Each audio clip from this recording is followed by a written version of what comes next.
Hello everyone, welcome to Kishwa Picks Week 8 edition. Hard to believe halfway through the season is already gone. Quick recap of last week. The Jets finally got on the win column. Second win of the year.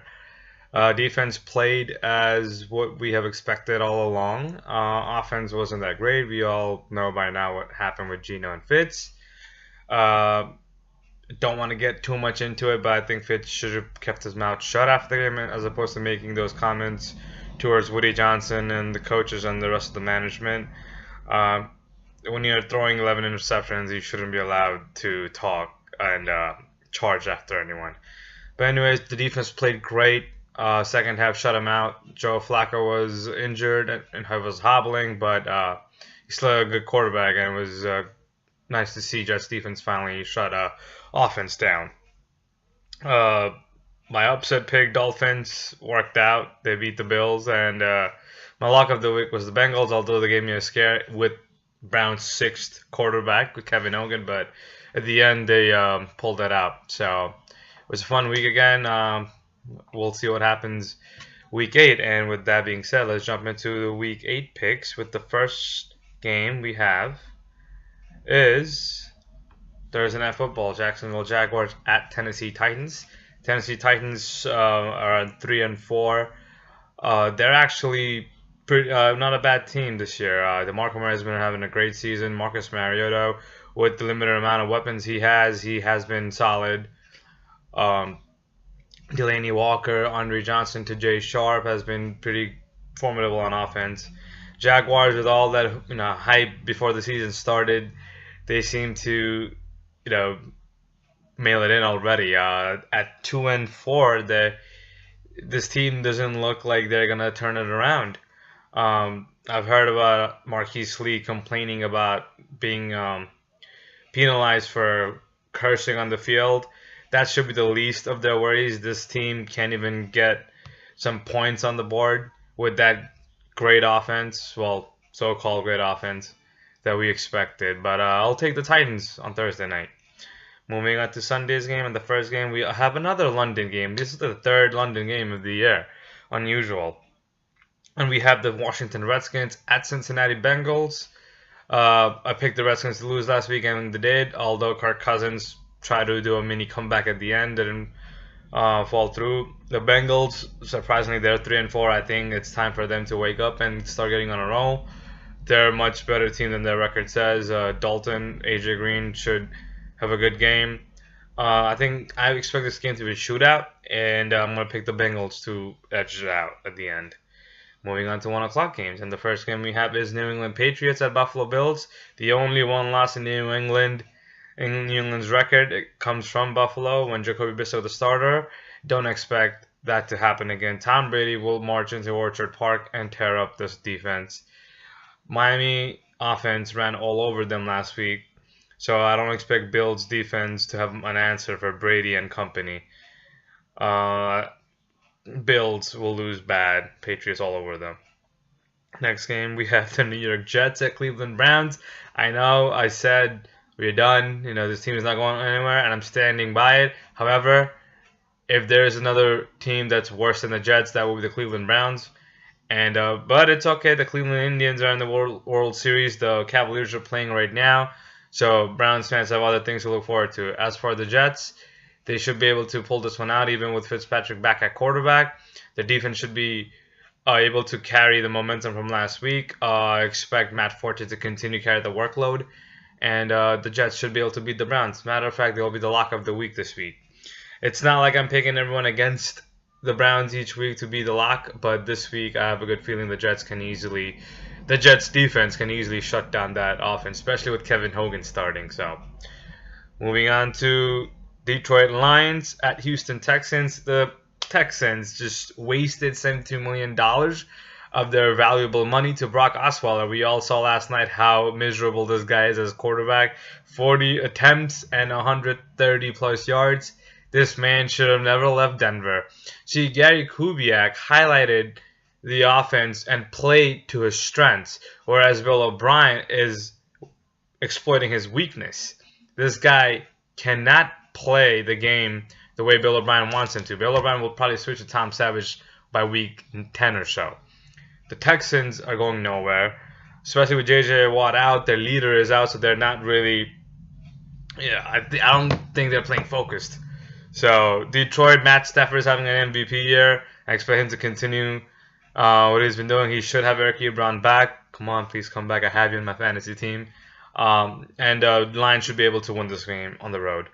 Moving on to Kansas City Chiefs at Indianapolis Colts. I did pick Colts to lose last week, but Andrew Luck showed up even with that depleted wide receiving corps. At home, I expect him to do the same again. Philip Dorsett should be back. Kansas City, they looked pretty good last week against the Saints. However, away from Arrowhead, they're actually a beatable team. So I'm gonna pick them to lose this week. Colts over Chiefs. Moving on to Oakland Raiders and Tampa Bay Buccaneers. This is the second game in Florida and back-to-back weeks for Oakland. But a good thing for them, they didn't travel back to the Bay Area. They just stayed in Oakland. They just stayed in Florida for this game. Tampa Bay coming off a good win against the 49ers. I expect them to beat the Raiders at home, simply because Oakland, they're on the road for 2 weeks. I don't expect them to win both Florida games. They're not in that level yet where they can just show up anywhere and just beat them. Derek Carr and Mark Cooper is continuing to have a good season. Michael Crabtree is having a great season for those of you who own him on fantasy. But yeah, I'm going to stick with Jameis Winston and pick the Bucs to beat the Raiders this week.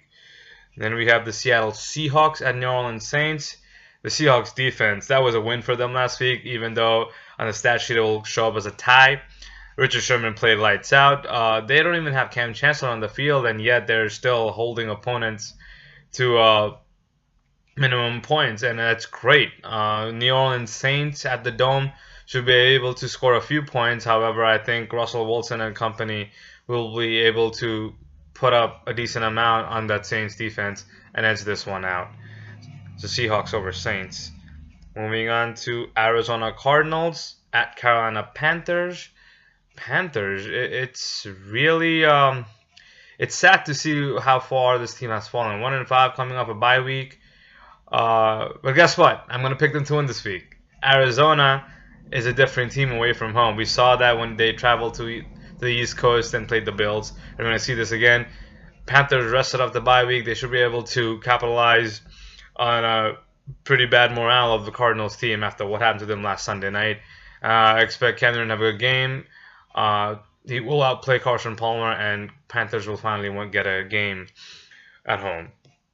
Moving on to the San Diego Chargers at Denver Broncos. Start of the 4 o'clock games. I don't expect Chargers to beat the Broncos twice in a season, and the Broncos are going to be home. I expect them to be ready for Phillip Rivers this time. And also, Gary Kubiak is coaching last time they faced was a special teams coordinator that was coaching the team. I expect Von Miller and company to have a good game. Although Chargers are very formidable on offense, their defense isn't that too shabby. Joey Bosa is having a very good season already. But I'm going to pick the Broncos defense to hold the Chargers offense and edge this one at the end. Moving on to Green Bay Packers at Atlanta Falcons. Falcons weirdly lost 2 straight games. Julio Jones, Matt Ryan continue to have a good season. Aaron Rodgers finally woke up last week and had a great game. Devontae Adams looked pretty good.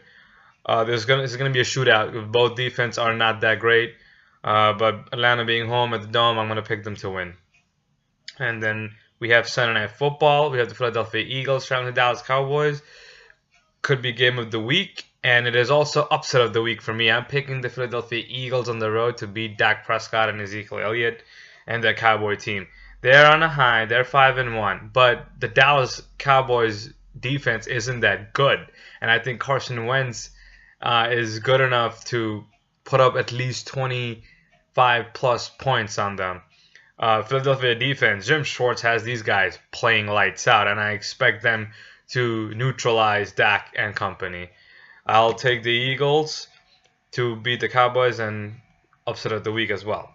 Moving on to Monday night game, and we have the Minnesota Vikings at Chicago Bears on Halloween night. Jay Cutler will be back as a starter. Enough said. Minnesota Vikings are angry from last week. They will be looking for revenge. Well, not really revenge, but they just want to lash out on a team that is clearly inferior to them. I expect Sam Bradford to bounce back after a horrible game, and they will sabotage the Bears. Their team is done. However, the Cubs are in the World Series, so Chicago, you got better things to worry about. So let's recap. We have, as a lock of the week, we have the New York Jets, and for upset of the week, we have the Philadelphia Eagles, New York Giants, Miami Dolphins. Who else is on bye? There's a few other teams on bye. Can't think of all of them right now. Pittsburgh Steelers, Baltimore Ravens, but then two other teams are on bye. 13 games this week. Hopefully, I'll be able to do good. And if I haven't mentioned already, last week I went 10-5, which is pretty good. So hopefully, I can keep the momentum going. Like, subscribe, comment. Let me know what you think of this picks, and of course, I will see you next week.